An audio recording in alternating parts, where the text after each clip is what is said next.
આજે મમ્મીના ઘરે સાંજે બેસવા જવાનું છે. કેમ જમણવાર રાખે તમારા ઘરે? જમણવાર હોય તો જ જવાનું. હા તો જમણવાર હોય ને ત્યારે તમારે ત્યાં જમાઈને માન મળે છે. કોઈ મહેમાન આવે ને તો જમાઈ. What do you mean? રોજ મને નથી મળતું તને? હા કે છે કે ના કે છે? એ બધું છોડ દે, તમારા કાનમાં પાણી ભરી ગયું છે. તું કે કેમ જવાનું છે?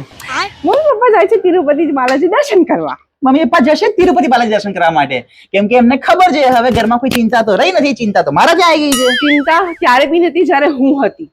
આ તો ના જ હોય ને. ત્યારે એમને વિશ્વાસ હતો કે એક દિવસ આવશે તને સહન કરવા વાળો, જે એમની સહન શક્તિ લઈને જતું રહેશે. બકવાસ બંધ કરે. એવું કે આવવાના છો કે નથી આવવાના? બકવાસ નથી કરતો હું. તને ખબર છે મેં જગ્યાએ વાંચ્યું હતું કે જમઈ તો છે ને આમ સાક્ષાત ભગવાન વિષ્ણુનું સ્વરૂપ હોય. જમઈની પૂજા કરો તો ભગવાન વિષ્ણુની પૂજા કરે એવું ફળ પ્રાપ્ત થાય છે. એવા ગુણ છે તારામાં કે તને આરતી લઈને પૂજે વિષ્ણુ ભગવાનની જેમ. આરતી લઈને ના પૂજે તો કશું નહીં. રોજ બેસાડીને સાંત્વના આપે, દક્ષિણા આપે. રોજ નહીં તો મહિનામાં એકવાર તો દક્ષિણા આલે મને.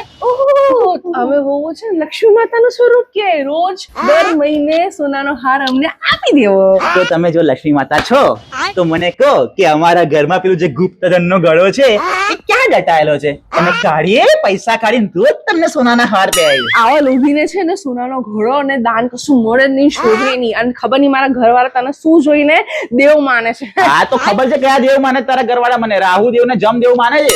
ચાલ નીકળ અહીંયાથી. તું નીકળ અહીંયાથી. એટલા દેવ માનતા હોય ને તો કહેજો કે ચોકો બ્રાઉન ની આઈસ્ક્રીમ ધરાવે આજે.